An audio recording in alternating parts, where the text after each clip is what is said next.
on hostage release. What is the U.S. assessment on the proposal by Egypt for the release of the remaining hostages after the Hamas leader said that those hostages can only be released on their term? And separately, if I may, how do you assess, what is the U.S. read on Hamas saying that it is open to one Palestinian government for Gaza and West Bank?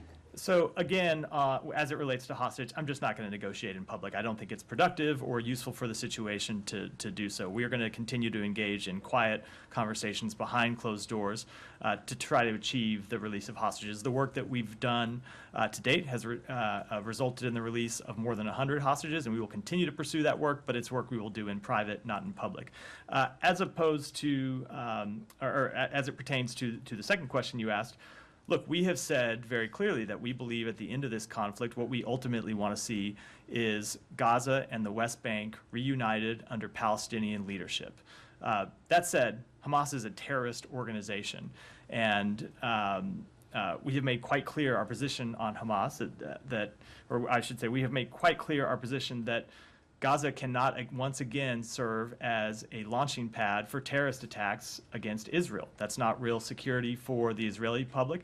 And ultimately, that would not offer real security to the Palestinians in Gaza. If you see Gaza as a safe haven for terrorists that Israel feels compelled to respond to. So while we support a reunified government that includes, reunified Palestinian territories under Palestinian leadership that includes Gaza and the West Bank, certainly there's no role for Hamas in that.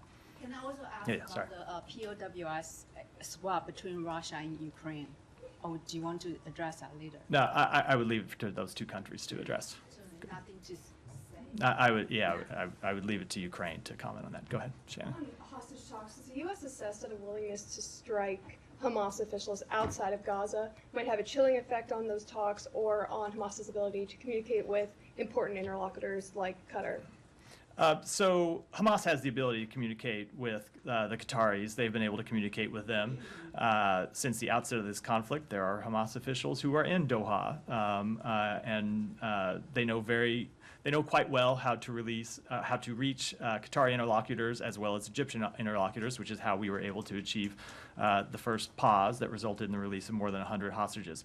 As it pertains to future the potential for future hostage releases, again, it's just not something I ever want to comment on in public. So with Qatar, Egypt, you don't think the strikes in Beirut will have any kind of effect? I would not want to speculate, but I will say Hamas knows the terms that are on the table. There were terms on the table under the previous pause that they reneged on.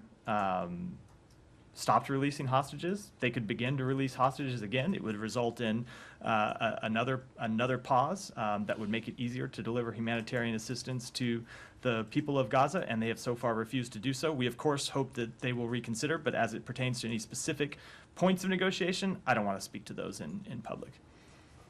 Janie, go ahead. Thank you, Matt.